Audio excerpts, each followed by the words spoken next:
Hello YouTube, this is MPD News. I'm T, and today I'm going to get right into what you do when you run into a narcissist at a party. So, when you run into a narcissist at a party, again, all of these are going to be based on correct method, but I probably might add a little bit of strategies in there that I think would help based on my personal experience. But when you do run into a narcissist and you don't know that they're going to be there, or maybe let's say you do know they're going to be there, either way, it's still as anxiety provoking, whether you know they're going to be there or not. Running into them is still quite aggravating, and it will bring up a lot of tension that you have from the past. So just make sure that you have that self-control, like I've been talking about in the family gathering video. So when you go to a party and the narcissist is there, what you're going to do is you're going to just act like, one, they don't exist, and just pretend like you have no idea who they are, like they're just another partier. So whoever you're around, just make sure you stay with them, make sure you smile, make sure you have a good time, and just focus on you. Don't focus so much on them, because like, who are they? Like, they're not that important. It's not like they're some big time celebrity or something, and you're excited to see them, you want to take pictures and blah blah blah, and you're worried about whether they like them or approve of you. And even if they were a celebrity, I don't think they should be seeking anybody's approval. But anyway, like, they're no one is my point. So it's like, why waste your time just sitting there focusing on that particular person who is basically an empty soul? So so what you should do is ignore them. Now, if you can't ignore them and they happen to run into you, just keep the small talk very basic and vague, like I've been saying, and then try and find ways to get out. Like, oh, I gotta go, my friend's calling me. Oh, someone over there wants to dance with me, I'll be back. Well, don't say you'll be back, because you shouldn't. But, I'm going over there. Or you could simply just walk away if you're feeling that confident. I definitely wouldn't feel like I have to have a closed ended conversation. It'd be like, they would ask me, like, hey, how you doing? Good. Nice. Yep. Walk away. That's literally kind of how I would respond to that. Now, here's one of the strategies that I've been thinking about that I feel would work. And I feel like it has worked, but it wasn't in this particular party setting. So say you're with a bunch of friends and, they support you, and the narcissist has friends at the party and their friends support them. What you can do is make sure you keep yourself positive.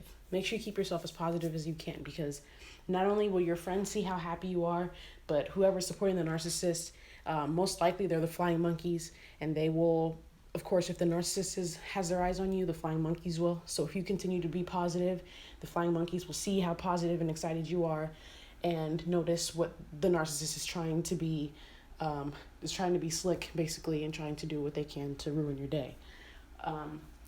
So do that, remain positive, and then on top of that, if you're talking to a bunch of people, make sure that you're saying a bunch of, nice things, kind things. If anybody asks you about the narcissist, just, remain calm, and, you can say positive things if you want, or you can just say, well, things didn't work out, but, I'm doing better, I'm getting better, and hopefully they are too. And people will be like, that's interesting, because the narcissist is the complete opposite. They are trashing you, and now they're seeing something else, and they're hearing something else from the narcissist.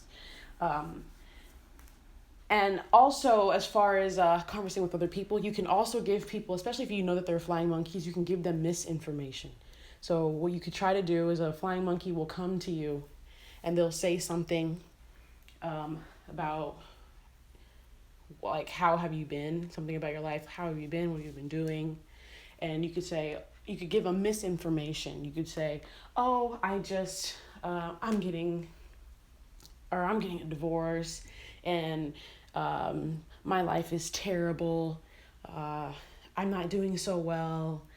And then next thing you know, you just, you kind of just walk away, you do whatever you can, but then in reality, what you're doing is you're getting married, you're getting a new car, you're getting a new house, and the next thing you know, all these things start to sprout up in your life, and then it's like, wait, I thought she was getting a divorce, I thought she was getting this, I thought she was getting that. And so it's like, after a flying monkey hears those things, they will tell the narcissist those things, and the narcissist will feel happy, so they'll notice that the narcissist is happy when you are failing in life. And then two, not only that, but the narcissist and the flying monkeys will spread that out to everybody, and everybody will be confused. They're going to be like, wait, I know this person, and one, she's not getting a divorce, and two, she's getting married, three, she just got a new car and a new house, so where is that coming from? Like, what are you talking about? So if you give them misinformation about you and about your life, the flying monkeys and narcissists are going to spread that out everywhere, and then everyone's going to see the contrast in what you're doing in your life. So if you go around telling everybody that your life is terrible, and if things aren't working out for you, the narcissist and the flying monkeys will tell everybody that she's terrible. Things are going wrong. Her car broke down, and everyone's gonna be like, "Wait, what are you guys talking about? Her car is perfectly fine. Her life is getting better. She just got a promotion. She just got this. She just got that." So then they're gonna be able to tell, like, "Hey, you guys are lying about all these things. You guys are." So basically, what you're doing is you're kind of flipping things. Also, you're giving out information that isn't true, and they're spreading information about you that isn't true. And then people are seeing what is true that are close to you, what is true about you. And so it's because the narcissists and the flying monkeys are telling everybody these things, they're going to look at them and be like, you guys are the ones spreading the lies. Just make sure that when you do give this misinformation, that it is between you and that other person, and it's basically like in private, something that nobody else can hear. Or maybe you're around, maybe when you're at the party, you're around people who don't even know you at all, or who basically just kind of walk by that conversation like it's nothing. But just make sure, that it is just you two, so that other people aren't able to say, oh, well, I was standing right next to you and you told her this and I was there, and they, basically they have witnesses. And so I think misinformation will be nice if you feel like you can't really do, especially if you really want to expose them, I guess you could say. But again, I've already told you guys that the best revenge is mostly to keep your distance and be happy with your life. But misinformation, remaining positive, ignoring, or if you know they're going to be there, just don't go at all and you won't have those problems. So that's what I have for today as far as what you do when you see narcissists at a party. Again, you can email me at healipsych695@gmail.com, which is HEALIPSYCH695@gmail.com. I'm T. This is MPD News.